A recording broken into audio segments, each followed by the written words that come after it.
سالی بھائی اگلا سوال ہے کہ رمضان المبارک میں ٹی وی چینلز میں سحری اور افطاری کی نشریات میں جو بے حیائی کا طوفان بدتمیزی برپا ہوتا ہے،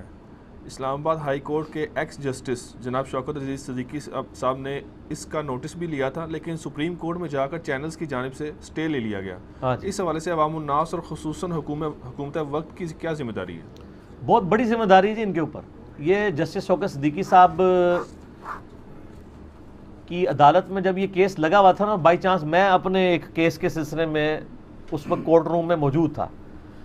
اور یہ جو اس وقت ایک عذاب بن کے ہماری نوجوان نسل کے اوپر یہ ایک پروگرام نازل ہوا ہے نا، جیتو پاکستان، اس حوالے سے کہ رمضان کے کریٹیکل ٹائمنگ میں وہ پروگرام چلا دیتے ہیں اور اس سے کوئی کسی کو فائدہ نہیں ہو رہا۔ وہ نیلام گھر لگتا تھا طارق عزیز شو، اس میں تو پھر بھی کسی کو علم حاصل ہوتا تھا۔ یہ تو تکے سکھا رہے ہیں کہ بتاؤ اس میں کیا ہے، اس میں کیا ہے۔ کوئی پوچھیں گے جی یار امریکہ کا کیپٹل سٹی کیا ہے، اور سعودیہ کا کیپٹل سٹی کون سا ہے، مدینہ شریف میں کون کون سی فصلیں اگتی ہیں، یہ سوالوں تو چل کسی کے علم میں بھی اضافہ ہو جو ہم بچپن میں دیکھا کرتے تھے۔ یہ کون سے تکے ہیں جی اس میں سے اتنے گولڈ نکلے اور یہ تماشے لگائے ہوئے۔ تو اس کا جو پروگرام کا ہوسٹ ہے نا، اس کی خوب کلاس لی شوکت صدیقی صاحب نے، اور وہ ان کے یعنی ٹی وی چینل کا وہ مالک تو خود نہیں آیا تھا، انہوں نے جو اپنا ریپریزنٹیٹیو، انہوں نے کہا جی یار ایک مہینے کے لیے اگر آپ اپنے اس ہیرو کو چھٹی کرا دیں تو آپ کے چینل پہ کوئی نقصان تو نہیں ہوگا، خدا کے لیے ٹائمنگ بدل دیں۔ انہوں نے کہا اس اوقات میں آپ لوگوں کو قرآن کا کوئی پروگرام چلا دیں، کوئی عربی سکھا دیں، کوئی قرآن ترجمے سے چلا دیں، کوئی قرآن پرونونس کرنا سکھا دیں۔ یہ پروگرام آپ سحری اور افطاری میں چلائیں ہیں۔ آپ نے کن لوگوں کو لا کے بٹھا دیا ہوا ہے سحری افطاری میں؟ یعنی قوم کا جو ایک دین کے نام کے اوپر آپ مورل ویلیوز ان کی گرا رہے ہیں۔ ویسے تو آپ گرا ہی رہے تھے، جہاں پہ موقع تھا کہ دین سکھاتے وہاں بھی آپ نے ان لوگوں کو گھسیٹ دیا، سارے ایکٹر آگے لا کے بیٹھ دیے، اور پھر وہ جہاں علماء بھی جو بیٹھے ہوئے ہیں نا، وہ بھی مسلط پسند ہوئے ہیں۔ کسی عالم کی جرت ہے کہ وہ عورت کو کہ مطلب تم ادھر بے پردہ کیوں بیٹھی ہوئی ہو؟ نہیں کہہ سکتا، وہ ایگری کرتا ہے تو وہاں پہنچتا ہے نا، ورنہ یہ کہ جی آپ مردوں کو بلائیں یا عورتوں کے پروگرام میں عورتیں آئیں، ہمارے کام ہے جناب اڑیاں اٹھا کے پہنچتے ہیں۔ اور پھر آپ ذرا ان کو باتیں کرتے ہوئے دیکھیں، جو مجھے کبھی ایک یعنی یہ ٹکٹکی باندھ کے جواب دے رہے ہوتے ہیں سامنے بیٹھ کے، اور آپ وہ کہہ رہے ہوتے ہیں نظروں کی حفاظت کریں۔ تو پھر ان کی باتوں کا کیا اثرات ہونے ہیں؟ کس نے نظروں کی حفاظت کرنی ہے؟ تو یہ ساری کی ساری باتیں مطلب اس طریقے سے دل دکھتا ہے۔ رمضان کی نشریات میں گورنمنٹ کا کام ہے کہ وہ نوٹس لے اس طرح کی چیزوں کا، اور یہ بڑی سختی کے ساتھ جب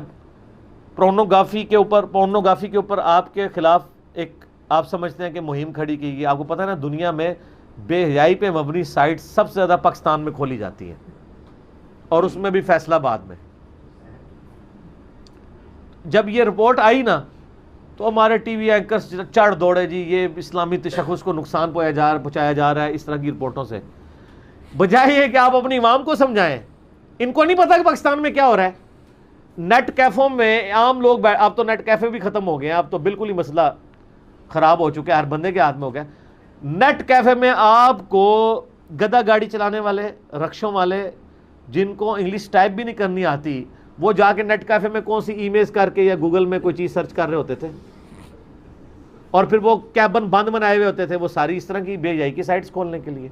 اور پھر آپ کہتے ہیں اسلامی تشخص کو نقصان پہنچا ہے۔ نقصان آپ خود پہنچاتے ہیں، اور جب کوئی ہائی لائٹ کرتا ہے تو آپ کہتے ہیں پاکستان کے خلاف، اسلام کے خلاف سازش ہے۔ سازش تو آپ خود کر رہے ہیں۔ تو یہ گورنمنٹ کا کام ہے کہ وہ ان چیزوں کا نوٹس لے، اور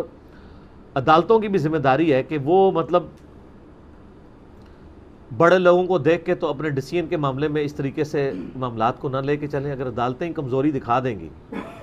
تو پھر پیچھے گورنمنٹوں نے کیا معاملات کو لے کے چلنا ہے؟ گورنمنٹ کے پاس تو سب سے بڑا کندہ یہ عدالت کا ہوتا ہے۔ اگر یہ عدالتیں نہ ہوتی تو یہ بسنت کے اوپر جو ہر سال تماشا ہو کے اتنے بچے کٹتے تھے، یہ رکنا تھا۔ گورنمنٹ نے تو اناؤنسمنٹ کر دی تھی ہم اس سال بسنت کروائیں گے، وہ تو پھر عدالتی فیصلہ تھا، اس کے حوالے سے پھر پروسیڈنگ ہوئی تو بیک فٹ پہ چلے گئے۔ اگر گورنمنٹ پہ ہوتا تو یہ چائنا سالٹ جس کا کروڑوں کا بزنس ہے لوگوں کا، یہ چائنا سالٹ کی شکل میں جو زہر آپ کو کھلا رہے تھے اجینو موٹو، اس پہ بندی لگنی تھی اگر سپریم کورٹ ڈیسیژن نہ لیتی۔ آج آپ مارکیٹ میں جائے آپ کو نہیں ملے گا، کسی دکان میں نکلا ہے تو دکان سیل ہو جائے گی، نہیں ملتا۔ اگر عدالتیں نوٹس نہ لیتی تو یہ جو آپ کو زہر والی سیاہی کے اندر آپ کو پکوڑے اور سموسے بیچ رہے تھے اخباری کاغذ میں، یہ رکنے تھے۔ آج آپ دیکھیں سموسوں کی دکانوں پہ، پکوڑوں کی دکانوں پہ آپ کو وائٹ کلر کے کاغذ ملیں گے یا خاکی لفافے، کیونکہ سپریم کورٹ نے پابندی لگا دی کہ وہ جو اخباری کاغذ کے اوپر انک لگتی ہے وہ مضر صحت ہے۔ سپریم کورٹ اگر اپنی ذمہ داری محسوس کرے اور ڈیسیژن لے لے، بسنت کے اوپر بھی سب سے پہلے صدیقی صاحب نے ہی پابندی لگائی تھی نا، دیکھیں یہ ان کے لیے صدقہ جاریہ لکھا گیا ہے، اس کے بعد سے بسنت ختم ہی ہو گئی ہے، ٹھیک ہے نا۔ ہر سال جب بھی کوئی ہوتا ہے نا تو کوئی نہ کوئی واقعہ رپورٹ ہو جاتا ہے، اور اب آپ کو تو پتہ ہے اس دفعہ کیا کچھ ہوا ہے۔ جنہوں نے چوری چھپے بسنت والا معاملہ کیا نا، تو اس دفعہ تو پولیس والوں نے بڑی سیڑھیاں رکھی ہوئی تھی، دروازہ وہ کھٹکھٹاتے ہی نہیں تھے کسی کا، کیونکہ دروازہ کون کھولتا ہے، سیڑھیاں لگا کے ڈائریکٹ چھت پہ چڑھ کے بچے گرفتار کیے انہوں نے پولیس والوں نے اس دفعہ، کیونکہ وہ کہتے ہیں کل کو بچے مرتے ہیں تو تاریخیں تو ہم کورٹ میں بھگت رہے ہوتے ہیں۔ سب سے زیادہ پولیس کو خوشی ہوئی ہے بسنت کے اوپر بندی لگنے کی، ان کے لیے تو عذاب بنا ہوا تھا۔ شکر ہماری پولیس بھی کسی ڈیسیژن کے اوپر خوشی ہے، ورنہ تو کہتے ہیں ہمارے لیے کام ہی بڑھ جاتا ہے۔ تو وہ جو کام وہ والا بڑھتا تھا، یہ تو جس کے بچے کٹے ہوئے ہیں نا ان سے پوچھیں کہ یہ اس دور کے کیا نقصانات ہیں، اور اللہ کا شکر ہے۔ تو اس طرح سپریم کورٹ کی اور ہائی کورٹس کی ذمہ داری ہے کہ وہ فرنٹ سے لیڈ کریں، اور اب جس طریقے سے یعنی پاکستان میں اس وقت جوڈیشری یعنی پچھلے سمجھ لیں 15 سالوں کے اندر جو ایک ایپیکس کے اوپر پہنچی ہے نا، تو وہ اس بڑے اچھے سٹیٹس میں ہے کہ پاکستان میں اب جوڈیشری کے خلاف کوئی زبان کھولتا نہیں ہے۔ تو اگر وہ اس طرح کے ڈیسیژن ان کے جو دلیر قسم کے جج ہیں دلائل کی روشنی میں لے لیں تو میرا خیال ہے حکومت کے لیے بھی کوئی پرابلم نہیں ہوگا۔ حکومت بھی ذرا تھوڑی ڈر رہی ہوتی ہے، عدالت کے کندھے پہ رکھ کے وہ معاملات کو لے کے چلتے ہیں۔ تو یہ عدالتیں اس طرح کا ڈیسیژن کریں کہ یہ پاکستان کے آئین میں جو اسلامی تشخص ہے اس کا خیال رکھتے ہوئے یہ جو بے حیائی پہ مبنی پروگرام رمضان کے اندر چلائے جا رہے ہیں، کم از کم رمضان کے اندر تھوڑی بہت یعنی شرم و حیا کریں، ویسے تو پورا سال ہی کریں لیکن رمضان میں تو شیطان قید ہے، تو آپ تھوڑا سا مہربانی کریں کہ آپ کے وہ جو بزرگوار ہیں وہ بھی قید ہیں، آپ بھی تھوڑی دن کے لیے چھٹی پہ چلے جائیں، ٹھیک ہے، ظاہر ہے جی شیطان ہی ان کو گائیڈ کر رہا ہوتا ہے نا، تو تھوڑی سی چھٹی یہ بھی کر لیں۔ اس حوالے سے گورنمنٹ یعنی ڈیسیژن تو بعد میں لے گی، میرے خیال ہے کورٹس کا ہی کام ہے کہ وہ فرنٹ سے لیڈ کرے اور اس طرح کے پروگراموں کے اوپر پابندی لگائی جائے۔ کم از کم رمضان شریف میں ان اوقات میں جو سحری اور افطاری کے ہیں ایسے پروگرام لگائے جائیں جو یعنی بینیفیشری ہوں عوام الناس کے لیے۔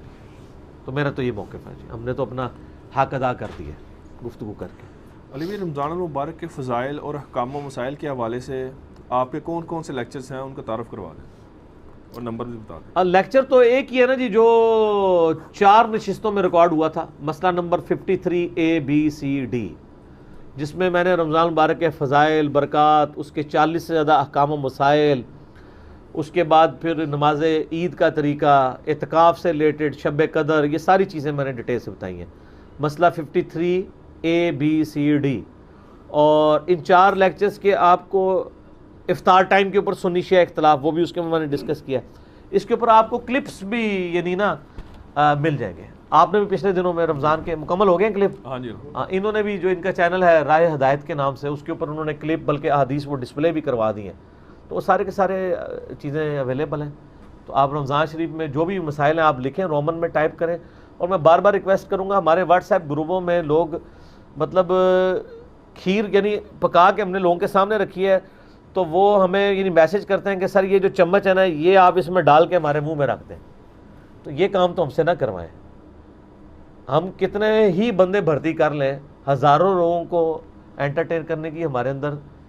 یعنی کیپیسٹی تو موجود نہیں ہے۔ تو آپ نے جو بھی مسئلہ لکھنا ہے آپ رومن انگلش میں ٹائپ کریں، یوٹیوب کے اوپر جا کے ساتھ میرا نام لکھیں،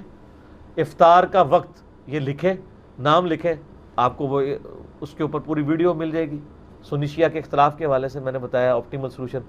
اسی طریقے سے روزوں کی رخصت کا مسئلہ، روزوں کی فضیلت، یہ سب کچھ آپ شب قدر لکھیں، آپ شب برات لکھیں، ساتھ میرا نام لکھ دیں، تو رومن میں ٹائپ کریں تو یوٹیوب حافظہ اللہ تعالی و دامت برکاتہم عالیہ و مد ذلہ، وہ آپ کو بتا دے گا۔ ایون شیخ گوگل میں بھی لکھیں جا کے، شیخ گوگل، تو وہ بھی آپ کو بتا دیں گے، ٹھیک ہے، یوٹیوب میں لکھیں تو وہ آپ کو آسانی سے پتہ چل جائے گا، ٹھیک ہو گیا۔